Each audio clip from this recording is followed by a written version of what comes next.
हो गया बड़ी बहस का। आपके साथ मैं हूं नेहा पंत। नरेंद्र मोदी पर लिखे एक लेख के बाद अरुण जेटली ने जस्टिस काटजू के बारे में कहा था कि वो एक कांग्रेसी से ज्यादा कांग्रेसी हैं। आज इसका जवाब देते हुए कांग्रेस प्रवक्ता अभिषेक मनु सिंघवी ने बीजेपी से सवाल पूछा कि मोदी की तो कई लोगों ने आलोचना की है, तो क्या वो सभी कांग्रेसी हैं?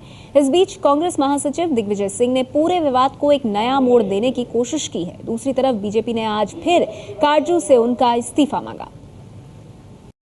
पिछले 11 वर्षों में मोदी और मोदी के गुजरात की निंदा कठोर, कड़े, गंभीर शब्दों में विभिन्न लोगों ने की है। किसी के विचार कुछ हों, किसी के विचार कुछ हों। क्या वो सभी कांग्रेस के एजेंट बन जाते हैं? कांग्रेस महासचिव दिग्विजय सिंह ने अरुण जेटली पर निशाना साधने के लिए उनके गुजरात से राज्यसभा सांसद होने का मुद्दा उठाया, इस तर्क के साथ कि वो मोदी का बचाव करके उनका एहसान चुका रहे।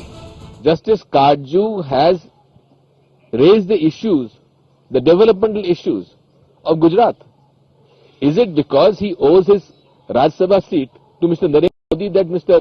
Arun Jaitley feels that he should defend Mr. Narendra Modi? आपको बता दें कि काटजू ने 15 फरवरी को द हिंदू अखबार में लिखे अपने लेख में मोदी पर निशाना साधते हुए लोगों को जर्मनी के इतिहास से सीख लेने की सलाह दी थी। जो लोग ये कहते हैं कि 2002 में गोधरा कांड की प्रतिक्रिया में मुस्लिमों का कत्ल हुआ, उन्हें जर्मनी में नवंबर 1938 में हुए वाकये को याद रखना चाहिए। तब जर्मनी में सभी यहूदी लोगों पर हमला हुआ था। नाजी सरकार ने दावा किया था कि एक यहूदी युवक ने पेरिस में जर्मन राजनयिक की जो हत्या की थी, उसी की प्रतिक्रिया में यहूदियों पर हमला हुआ। लेकिन सच तो यह है कि नाजी सरकार ने साजिश के तहत लोगों की भावनाओं को भड़काया और यहूदियों पर हमले करवाए। काटजू के इसी लेख के बाद अरुण जेटली ने उनसे इस्तीफा मांगते हुए उनके बारे में लिखा, जस्टिस काटजू की अपील पूरी तरह राजनीतिक है और वो किसी कांग्रेसी से ज्यादा कांग्रेसी दिख रहे हैं। अरुण जेटली साहब ने बिल्कुल बकवास किया है, बिल्कुल नॉनसेंसिकल बात कही है। Mr. Arun Jaitley has demanded my resignation. I demand Mr. Arun Jaitley's resignation. और जिस तरह कांग्रेस पार्टी आज उनके बचाव में आई है, उससे उन दोनों का की जो साठगांठ है वो बिल्कुल स्पष्ट होती है। और इसलिए अरुण जेटली जी की बात का समर्थन करते हुए मैं कहना चाहूंगा कि श्री काटजू को तत्काल इस्तीफा अपने पद से देना चाहिए। वो इस पद पर रहने के काबिल नहीं। बीजेपी मांग कर रही कि जस्टिस काटजू प्रेस काउंसिल के अध्यक्ष पद से इस्तीफा दे, लेकिन देश के मशहूर कानूनविद फलियस नरीमन ने इस विवाद के शुरू होने से पहले ही जस्टिस काटजू को भेजी ईमेल में उनकी तारीफ करते हुए लिखा था, मैं आपको फोन पर पहले ही बता चुका हूं कि द हिंदू में छपे आपके लेख से हम कितने खुश हैं। मैं एक बार फिर से कहना चाहता हूं कि ये एक शानदार लेख है। ऐसा लेख वही शख्स लिख सकता है जो मानवाधिकारों के समर्थन का सिर्फ दिखावा नहीं करता, बल्कि अपने जीवन के हर क्षण में उसे जीता है। तो जस्टिस काटजू और बीजेपी के बीच के विवाद में एक सवाल खड़ा हो रहा है कि क्या काटजू कांग्रेस के एजेंट है, जैसा कि आरोप बीजेपी लगा रही है। हमारी आज की इस चर्चा में सभी खास मेहमान हमारे साथ मौजूद है। हमारे साथ मौजूद है बीजेपी के नेता सुधांशु मित्तल जी, साथ ही हमारा कांग्रेस.com के को-फाउंडर संजय झा हमारे साथ इस चर्चा में जुड़ गए हैं, और इसके साथ ही प्रेस काउंसिल के सदस्य अनिल जुगल किशोर अग्रवाल साहब भी इस चर्चा में हमारे साथ मौजूद हैं। आप सबका स्वागत है। सुधांशु मित्तल जी, चर्चा की शुरुआत आपसे करना चाहूंगी। अभिषेक मनु सिंघवी ने आपसे एक सवाल पूछा है कि समय समय पर गोधरा को लेकर, गुजरात में हुए दंगों को लेकर कई वर्गों ने आलोचना की है नरेंद्र मोदी की, अपने विचार रखे हैं। क्या वो सब कांग्रेस के एजेंट हो गए? फालियस नरीमन साहब ने बाकायदा बधाई दी है उस लेख पर जिसको लेकर बीजेपी तिलमिलाई हुई है। क्या कहेंगे आप उनके बारे में? क्या वो भी कांग्रेस के एजेंट हो गए? नेहा जी, दो चीजें इसमें मैं कहना चाहूंगा। पहली बात ये कि जो भाषा का प्रयोग अभी जस्टिस काटजू ने अरुण जी के लिए करा, बकवास कर रहे हैं, ये बहुत ही निंदनीय है। उस पद पे बैठे हुए इंसान के लिए ये शब्द विपक्ष के नेता के लिए इस्तेमाल करना, मुझे नहीं लगता किसी प्रजातंत्र में इसकी स्वीकृति हो सकती है। ये वाकई बहुत शर्मनाक चीज है। दूसरी बात, जो अभिमन्यु सिंघवी जी ने कहा, ये कुतर्क है कि सब लोग जो निंदा कर रहे हैं वो सारे कांग्रेसी एजेंट है। प्रश्न इसमें दो ही उठते हैं कि किस पद पे बैठा हुआ आदमी क्या बोलेगा। प्रेस काउंसिल ऑफ इंडिया का अध्यक्ष जो है वो क्या राजनीति करेगा या नहीं करेगा, एक। और अगर वो कह रहे हैं तो उनमें जो कहा है उन्होंने सत्यता क्या है? दो ही प्रश्न उठते हैं। पहली बात मेरा मानना है, कल को अगर यही काटजू साहब नरेंद्र मोदी की तारीफ कर रहे होते तो कांग्रेसी वाले क्या कह रहे होते? ये कह रहे होते कि साहब इस पद पर बैठे हुए इंसान को नहीं बोलना चाहिए। तो इसलिए प्रश्न यही है कि किस पद पर बैठा हुआ इंसान क्या बोलेगा। मेरा मानना है सरकारी पद पर बैठा हुआ इंसान अगर राजनीति के बारे में टीका टिप्पणी करेगा, जिसका काम यह है कि प्रेस, इस देश की प्रेस जो है उसको निष्पक्षता के साथ देखे, उसकी निष्पक्षता रखे, और दूसरा प्रेस के माध्यम से अगर दुष्प्रचार हो रहा है तो उस पर संयम रखे। ऐसे इंसान को अगर राजनीति में पक्ष लेना होगा तो उसकी निष्पक्षता कहां जाएगी? और दूसरा, ठीक है सुधांशु जी, आपने एक अहम बात उठाई है, पहले उसका जवाब मैं ले लूं संजय झा से, क्योंकि संजय झा हमारे साथ मौजूद है। उनकी निंदा करनी चाहिए। जी ठीक है संजय झा, जो सवाल यहाँ पर सुधांशु मित्तल उठा रहे हैं और जो बीजेपी की तरफ से उठ रहा है वो ये कि अगर कोई और आम नागरिक अगर इस तरह की बात को रखता तो शायद इस तरह की नाराजगी बीजेपी की तरफ से नहीं आती। ये पद की बात है, प्रेस काउंसिल ऑफ इंडिया के अध्यक्ष हैं जस्टिस मार्कंडेय काटजू, और फिर जब वो इस तरह की अपील करते हैं जिसे बीजेपी राजनीतिक बता रही है तो फिर उस पर सवाल खड़े होते हैं। ये कहना है बीजेपी का। नेहा, देखिए मैं सुधांशु मित्तल जी को ये पूछना चाहूंगा, ये पद की बात नहीं, ये नियत की बात है। सुधांशु मित्तल जी, आपसे ये पूछना चाहूंगा, आपने कभी सोचा है कि अमेरिका ने नरेंद्र मोदी को वीजा क्यों नहीं दिया है? आपने कभी सोचा है कि जो आदमी मुख्यमंत्री था गुजरात में, जब 2000 लोग मरे वहां पे, उसका जिम्मेदारी सबसे ज्यादा किस पर होना चाहिए? तीसरी बात, क्या आप ये मानने के लिए तैयार हैं, क्या ये शर्म की बात नहीं है सुधांशु मित्तल जी, क्या ये शर्म की बात नहीं है कि सुप्रीम कोर्ट वहां से केस को ट्रांसफर किया है क्योंकि गुजरात में उनको विश्वास नहीं था कि वहां पर विटनेस को प्रोटेक्शन मिले, वहां पर इंटिमिडेशन ऑफ विटनेस, वहां पर फेयर ट्रायल पर विश्वास नहीं था सुप्रीम कोर्ट को। सुप्रीम कोर्ट ने ट्रायल को वहां से हटाया है। चौथी बात, क्या आप ये मानना चाहते हैं कि माया कोंडानी, मिस्टर बजरंगी, अमित शाह जैसे लोग आपके नरेंद्र मोदी के बहुत ही नजदीकी असिस्टेंट्स रहे हैं, क्या ये दुनिया इस बात, क्या काटजू जी गलत कह रहे हैं जब वो पूछ रहे हैं कि 2002 में जो आदमी मुख्यमंत्री था क्या उसकी कुछ नैतिकता नहीं है, उसकी जिम्मेदारी नहीं है, वो उत्तरदायी नहीं है? और मैं देखिए एक मिनट, चुनाव जीतने से कुछ नहीं होता है, चुनाव जीतने से कुछ नहीं होता है, आप भी जानते हैं कानून का, देखिए law must run its own course, और आज आपको इस बात को सामना करना पड़ेगा। कानून की बात की आपने, सुधांशु जी आपने अपनी बात कह दी। हजारों लोगों ने नरेंद्र मोदी को प्रश्न पूछे हैं, और क्या 1000 लोग गलत हुए? क्या काटजू जी ने जो कहा है क्या वो नया बात है? ये बहुत लोग ने यही बात मांग। ठीक है नहीं संजय, लेकिन आपने काटजू जी को कहना चाहिए। नेहा जी इन्होंने एक भी प्रश्न का जवाब नहीं दिया है। आप एक बात बताइए, जो काजू जी ने जो कहा है, देखिए आप काजू जी के पद की बात छोड़िए, आप ये बताइए कि उन्होंने जो कहा है वो गलत है या सच है? छोड़े हमारा उनसे झगड़ा, आप ये बताइए उन्होंने क्या गलत कहा है अपने आर्टिकल में? कुछ कहा, मेरा कोई झगड़ा नहीं। संजय, सवाल तो ये उठता है ना, नेहा जी एक मिनट, अगर उसके अध्यक्ष इस तरह की बात कहते हैं, उसका आज ये मानने के लिए तैयार हैं। देखिए नेहा ये बहुत ही अहम बात किया है सुधांशु मित्तल ने। उन्होंने ये कहा है आपके चैनल पे कि वो उनको उसके पद से उनको आपत्ति है, लेकिन जो उन्होंने कहा है उनसे उसको आपत्ति नहीं है। इसका मतलब आप ये मानने के लिए तैयार है कि काजू जी जो कहा है वो सच कहा है। ये बहुत ही अहम बात कहा है आप मित्तल जी, आपने नहीं चलिए ठीक है, उनके पद से आपत्ति है, लेकिन आपने जो कहा है उससे आपको आपत्ति नहीं है, बहुत सच कहा है आपने। पहली बार आपके साथ मैं भी सहमत हूँ। सुधांशु जी आपसे सवाल संजय का ये कि पद को लेकर लड़ाई है अगर आपकी जस्टिस काटजू से कि पीसीआई के अध्यक्ष के तौर पर उन्होंने ये कैसे कह दिया, तो पद की बात एक है, लेकिन जो उन्होंने कहा उस पर आपका क्या कहना है? संजय पूछ रहे हैं, जो कहा उससे आप सहमत है, लड़ाई सिर्फ पद से है क्या? मैं वही कह रहा हूं जी, मेरा तो ये बिल्कुल लड़ाई पद से है कि पद पर बैठ के ना कहिए। उसके बाद आप एक स्वतंत्र नागरिक की तरह अपने कुछ भी विचार रखते हैं, आपको कहने का हक है, हमें उन तो कम से कम ये तो मानिए कि काटजू जी ने हकीकत और जो सही बात है वही कहा है। अरे एक सेकंड, बधाई हो आपको, कम से कम आप सच बोलने के लिए तो राजी हुए। तर्क जो है ये कुतर्क जो है इनको इस परिप्रेक्ष्य में देखना चाहिए कि गुजरात की जनता ने नरेंद्र मोदी को क्या मैंडेट दिया है, उसके बाद आप क्या कहना चाहते हैं। जनता ने जो हक जो अपना मत व्यक्त करा वो गलत है। अगर आपकी प्रजातंत्र के प्रति यह आस्था है तो माफ कीजिएगा, आपको तो इसका मतलब भारतीय जनता पार्टी ये विश्वास करती है, एक मिनट, कि कोई यदि बलात्कार करके कोई चुनाव जीत जाए तो वो सही है। एक मिनट, क्या चुनाव ही हर चीज का एक नतीजा होता है? क्या देश में कानून नहीं है? क्या देश में पहले किसी संजय इस तरह इस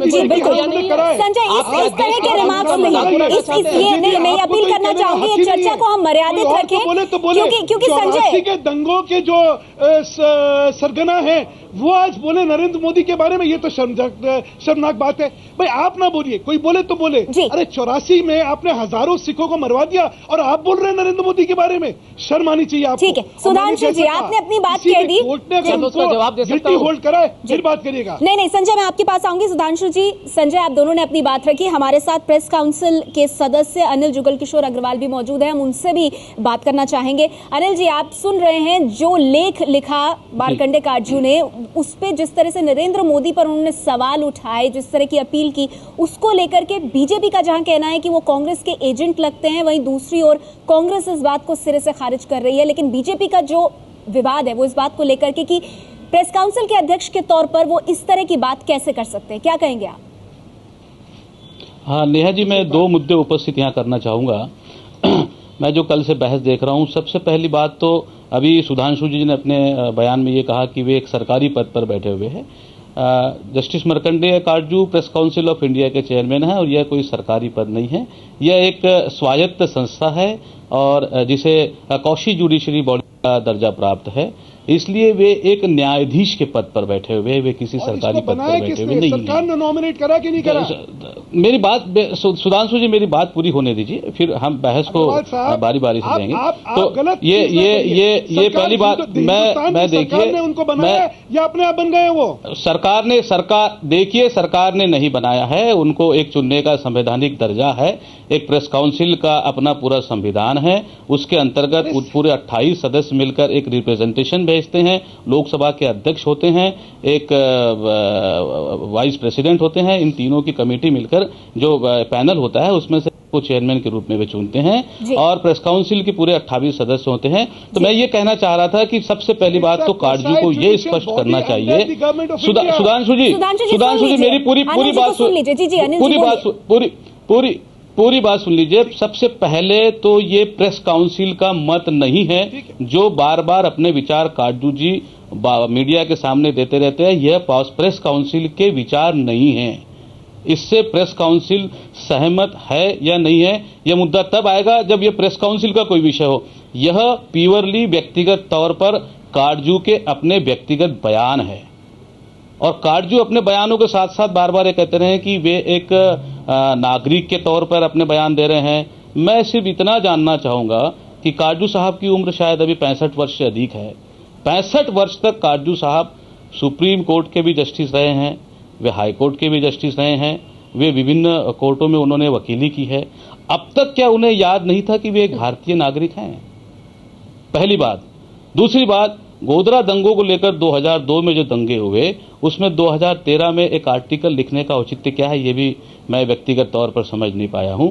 और कई सारी रिपोर्ट जब से काटजू साहब चेयरमैन बने हैं जो प्रेस काउंसिल की फुल बॉडी में फुल मीटिंग में पटल पर आनी चाहिए, उसके पहले मीडिया में लीक हो रही है।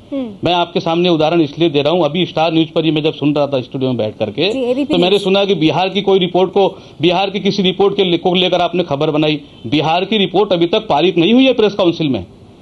अब तक वो प्रेस काउंसिल की मतलब ये पब्लिक होने वाली बात नहीं है, यह एक कौशी जुडिशरी बॉडी है।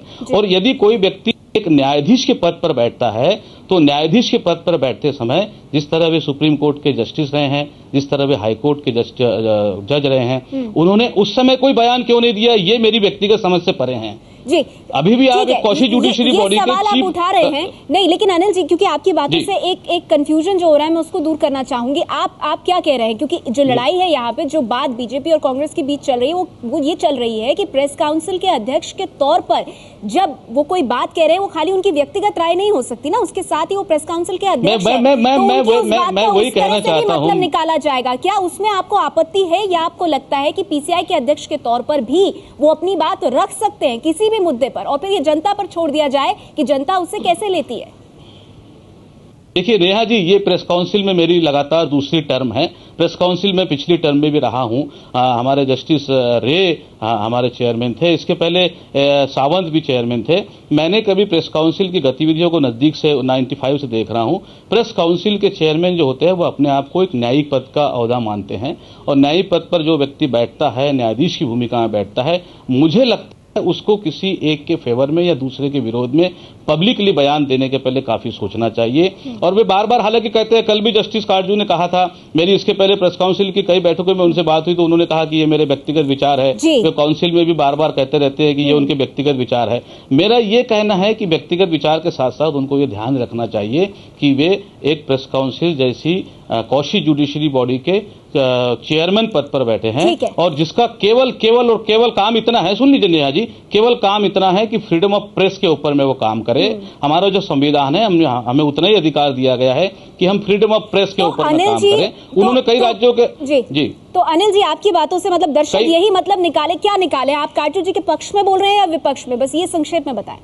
देखिए मुझे नेहा जी, मुझे माफ कीजिए, मेरे बयान को काटजू जी के पक्ष में और विपक्ष में करने की बजाय मैं इस डिबेट में अपने विचार रख रहा हूं, और अपने विचार रखते समय मुझे जो लगता है as a member of press council, मैं वही आपके सामने रख रहा हूं। जैसा मैंने अभी कहा कि कई रिपोर्ट लीक होती है, ये रिपोर्ट क्यों लीक हो रही है? इसके पहले तो कभी रिपोर्ट प्रेस काउंसिल की लीक नहीं हुई है। जो रिपोर्ट प्रेस काउंसिल में आना बाकी है, यदि बिहार वाली रिपोर्ट को हम रिजेक्ट कर देते हैं तो उस रिपोर्ट की खबर बन गई है, उसका औचित्य क्या है? चलिए ठीक है, प्रेस काउंसिल एक न्यायिक बॉडी है। प्रेस काउंसिल के सदस्य के तौर पर अपनी बातें सामने रख रहे हैं, बिल्कुल उसका पूरा अधिकार है आपको। सुधांशु मित्तल जी, अब तो आप खुश होंगे ना? अब तो लड़ाई खत्म कर दी उन्होंने लड़ाई खत्म कर दी। उन्होंने प्रश्न चिन्ह लगाया है, उन्होंने उनके आचरण पे एक बड़ा प्रश्न चिन्ह लगाया है। उन्होंने कहा है कि वो वहां पे कोसाई जुडिशियल अथॉरिटी में न्यायाधीश की भूमिका में बैठने के बाद किसी एक व्यक्ति के बारे में या किसी एक विचार के बारे में अपना विचार व्यक्त करें, ये इसके औचित्य ठीक नहीं है। दूसरी बात उन्होंने ये कहा है कि ये पहले से प्रेस काउंसिल के अंदर चीजें होती नहीं और मीडिया में लीक करी जाती हैं, इससे उनका जो सारा आचरण है उस पर फिर एक प्रश्न चिन्ह लग रहा है।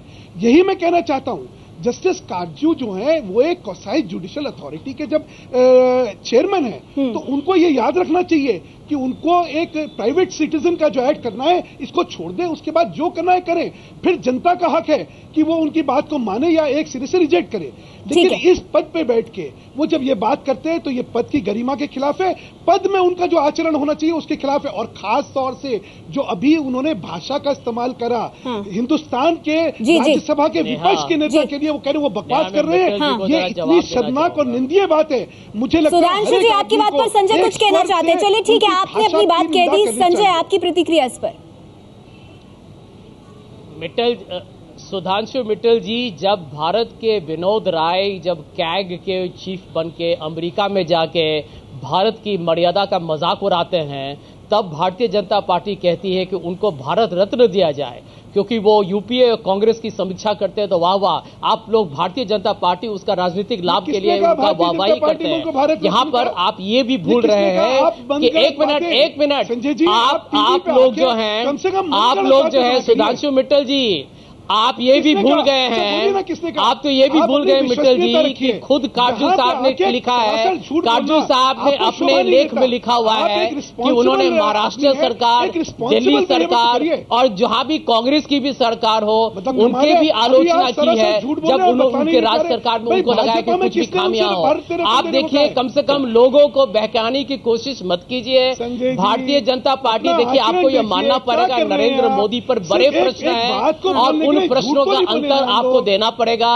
भारत ही नहीं, दुनिया भर के लोग देख रहे हैं उस व्यक्ति, उस शख्स को जो अपने राज्य में हजारों लोगों संजय, वो ठीक है, वो बीजेपी को जवाब देने के लिए जो बातें आप कह रहे हैं वो ठीक है, लेकिन शायद आपने अनिल जी की बातों को ध्यान से नहीं सुना। संजय, मेरे पास वक्त कम है, इसीलिए संक्षेप में जवाब चाहूंगी। सुधांशु जी, मैं आऊंगी आपके पास, लेकिन संजय, अनिल जी जो कि प्रेस काउंसिल के सदस्य हैं, उन्होंने भी अपनी राय व्यक्त की है और उन्होंने साफ तौर पर कहा है, उन्होंने कहा है कि सवाल उठाए हैं उन्होंने। जस्टिस काटजू ने जिस तरह से लेख लिखा, जो बातें उन्होंने कही हैं उसको लेकर सवाल उठाए, उस पर तो आपने कुछ नहीं कहा संजय। देखिए, मैं तो वही कह रहा हूं कि भारतीय जनता पार्टी ने जो भी कहा है वो बिल्कुल वो फिर बहकाने की कोशिश कर रहे हैं, क्योंकि जस्टिस काजू का बहुत इज्जत है। जस्टिस काजू का आप यदि उनका ट्रैक रिकॉर्ड देखिएगा तो बहुत ही उनका बहुत इज्जत है, उनका बहुत सम्मान है। और मैं समझता हूं कि भारतीय जनता पार्टी के बारे में जब भी कोई आलोचना करे तो उनको सहा नहीं जाता है। आप नया ये मत भूलिएगा, ये यही पार्टी है जब तहलका ने बंगारू लक्ष्मण को घूस लेते हुए लिया तो उन्होंने तहलका के पीछे ये प्रेस फ्रीडम की बात करते हैं, ये तहलका को बंद करने की उन्होंने कोशिश की। जब आउटलुक मैगजीन ने पीएमओ में रंजन भट्टाचार्य जब उन्होंने रंजन भट्टाचार्य और ब्रजेश मिश्रा को उन्होंने उनके बारे में, चलिए ये लड़ाई साफ दिख रही है और ये खत्म नहीं होगी, क्योंकि जाहिर सी बात है नरेंद्र मोदी पर हमला हुआ है तो बीजेपी को ये बात बिल्कुल नागवार गुजरी है और कांग्रेस पूरी तरह से बचाव में आई है, जैसा कि आप इस चर्चा में भी देख रहे हैं। संजय बिल्कुल जस्टिस काटजू का बचाव करते हुए यहां साफ दिखाई दे रहे हैं। शुक्रिया आप सभी मेहमानों का इस चर्चा के साथ जुड़ने के